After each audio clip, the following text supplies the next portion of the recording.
Back to news. ఈ రోజు right అనుకున్నది రేపు రాంగ్ అవ్వచ్చు, ఇవాళ రాంగ్ అనుకున్నది రేపు రైట్ అవ్వచ్చు. ఏది నిజం ఏది అబద్ధం? ఒకసారి గతాన్ని మర్చిపోవద్దు, మరోసారి గతాన్ని పూర్తిగా మర్చిపోవాలి. ఏంటి అసలు లింక్ లేకుండా మాట్లాడుతున్నాను అనుకుంటున్నారా? పదాలతో కన్ఫ్యూజ్ చేస్తున్నాను అనిపిస్తోందా? అయితే ఒక్కసారి ఈ మాటలు వినండి, మీకే క్లారిటీ వస్తుంది. రాయలసీమ రామన్న చౌదరిలో డైలాగ్ చెప్పాను, నిన్న జరిగింది మర్చిపోను, నేడు జరగాల్సింది వాయిదా వేయను, రేపటి గురించి ఆలోచించను.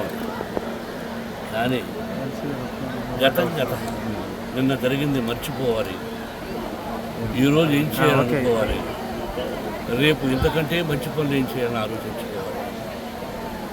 సంక్రాంతి శుభాకాంక్షలు. అదండి సంగతి. మోహన్ బాబు రాయలసీమ రామన్న చౌదరిలో ఒక డైలాగ్ చెప్పారు. ఇప్పటి వరకు దాన్నే నమ్మారంతా, కానీ రీసెంట్గా జరిగిన పరిణామాలతో ఆయన ఆలోచనలు మారినట్టు కనిపిస్తున్నాయి. తత్వం తెలుసుకున్నారా లేక బోధపడిందా అనేది తెలియదు, కానీ ఇప్పుడు గతం గతహ అంటున్నారు మోహన్ బాబు. పనిలో పనిగా సంక్రాంతి శుభాకాంక్షలు కూడా తెలుపుతున్నారు ఆయన. దంచితే ఎంత బియ్యం అవుతుంది, అది దోసుకుంటుంది, ఒక పిడికడ అవుతుంది, అర పిడికడ అవుతుంది, అది ఒక మనిషిని బ్రతికిస్తుంది. దాని వెనకాన రైతు కష్టం ఒక్కసారి పేపర్ మీద వేసుకుంటారు, గంట చెప్పాలి. నిజమైన పంట బాగా జల్లు లేకుండా సత్తు లేకుండా కట్టిస్తాం. కాబట్టి రైతు భారతదేశాన్ని ఇది మనందరికీ పండుగ, సంక్రాంతి పండుగ.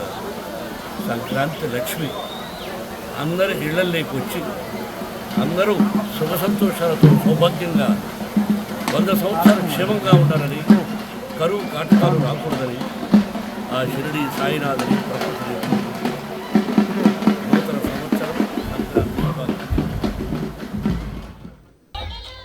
గత కొన్ని రోజులుగా ఇంటి పంచాయతీతో తలనొప్పి తెచ్చుకుని ఆ తర్వాత మీడియా ప్రతినిధులపై దాడి చేసి కేసుల్లో ఇరుక్కుని పోలీసుల చుట్టూ కోర్టుల చుట్టూ ఆ తర్వాత ఆల్మోస్ట్ అజ్ఞాతంలోకి వెళ్ళిపోయిన మోహన్ బాబు తిరుపతిలో తేలారు. ఇప్పుడు ఆయన యూనివర్సిటీలో నిర్వహించిన సంక్రాంతి సంబరాల్లో పాల్గొన్నారు. ఆయన తమ యూనివర్సిటీలో సంక్రాంతి సంబరాలు ముందే వచ్చాయన్నారు. ఆయన పనిలో పనిగా మోహన్ బాబు కన్నప్ప మూవీ అప్డేట్ను కూడా చెప్పేశారు. ఏప్రిల్ 25న ప్రేక్షకుల ముందుకు కన్నప్ప వస్తుందని తెలిపారు ఆయన. ఇప్పటికే న్యూజిలాండ్లో చాలా భాగం షూటింగ్ నిర్వహించామని, చాలా ఖర్చు చేశామన్నారు ఆయన. అంటే ఎంత ఖర్చు పెడదాం, ఇది అనుకోని దానికంటే కూడా చాలా ఎక్కువ అయిపోయింది. 2 సార్లు న్యూజిలాండ్ వెళ్ళడం, ఆ తర్వాత ఇంకా మిగతా చోటుకు వెళ్ళడం, గ్రాఫిక్స్ విపరీతంగా ఖర్చు పెట్టారు. అంటే మించిపోయిన ఖర్చు. ఒక నమ్మకం, ఇంతకుముందు శ్రీ కాళహస్తీశ్వర మహేశ్వరు తీసిన 3 హీరోలు సూపర్ హిట్స్ అయ్యారు. పరమేశ్వరుడు ఇప్పుడు మోసం చేయడు, నేను ఆయన వరాన పుట్టినవాడిని, నా పేరు భక్త వచ్చాను.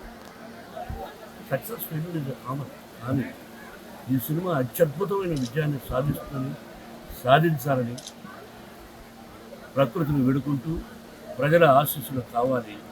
ఎప్పుడా అని ఎదురు చూస్తున్నారు. ఏప్రిల్ 25 ముహూర్తం పెట్టాడు విష్ణువర్ధన్ బాబు. భగవంతుని ఆశీస్సులతో కన్నప్ప గొప్ప విజయాన్ని సాధిస్తుందని, ప్రజల ఆశీస్సులు కావాలని, అభిమానుల ఆశీస్సులు కావాలని మనసా వాచా కోరుకున్నాను. చాలా సంతోషం కదా. దామోదర్ జాయిన్ అవుతున్నారు మరి ఆ బీట్ అందించడానికి. దామోదర్, మోహన్ బాబు కాలేజ్లో సంక్రాంతి సంబరాలు జరుగుతున్నాయి, అక్కడ పాల్గొన్నారు ఆయన. సో ఆయన మీడియాతో కూడా మాట్లాడారు. సో ఏం చెప్తున్నారు ఆయన? మోనిషా, ఏదైతే గత కొంతకాలంగా అజ్ఞాతంలో ఉన్న మోహన్ బాబు అజ్ఞాతాన్ని వీడాడు. ముఖ్యంగా కుటుంబంలో మధ్య గొడవలు చెలరేగాయి. ఆ తర్వాత మీడియా మీద దాడి చేసిన కేసులో ఆయన మీద కేసు నమోదైంది. మరోవైపు తిరుపతికి సంబంధించి యూనివర్సిటీ వద్ద కూడా మీడియా మీద అతని అనుచరులు కానీ, అదేవిధంగా అతని వ్యక్తిగత సిబ్బంది దాడి చేసిన నేపథ్యంలో ఇక్కడ కూడా కేసులు నమోదైన పరిస్థితుల్లో కొంతకాలం అజ్ఞాతంలో ఉన్నారు. దీంతో పాటు కోర్టులో కూడా ఆయనకు చుక్కెదురైన నేపథ్యము. ఈ నేపథ్యంలో కొంతకాలం తిరుపతి యూనివర్సిటీకి వచ్చినప్పటికీ ఆయన బయటికి రాకుండా అజ్ఞాతంలో ఉండిపోయాడు. తర్వాత దుబాయ్కి వెళ్ళినట్టు కూడా ఆయన న్యాయవాదులు చేస్తారు. దీంతో పాటు బెంగళూరులో కొంతకాలం అజ్ఞాతంలో గడిపిన మోహన్ బాబు ఈ రోజు ఆయన అజ్ఞాతం వీడి బయటకు వచ్చాడు. ముఖ్యంగా ఏదైతే స్వామివారి సంక్రాంతి సంబరాల్లో యూనివర్సిటీలో జరిగిన సంక్రాంతి సంబరాల ఉత్సవాల్లో ఆయన పాల్గొన్నారు. ఈ సందర్భంగా ఆయన మీడియాతో మాట్లాడాడు. ముందుగానే ఆయన పిఆర్ఓ విభాగం ఏదైతే జరిగిన గొడవల గురించి కానీ కుటుంబ గొడవల గురించి కానీ ఏమాత్రం ముందుగా మీరు అడగకూడదు అన్న షరతు మీదనే వారు ఆయనతో మాట్లాడించారు.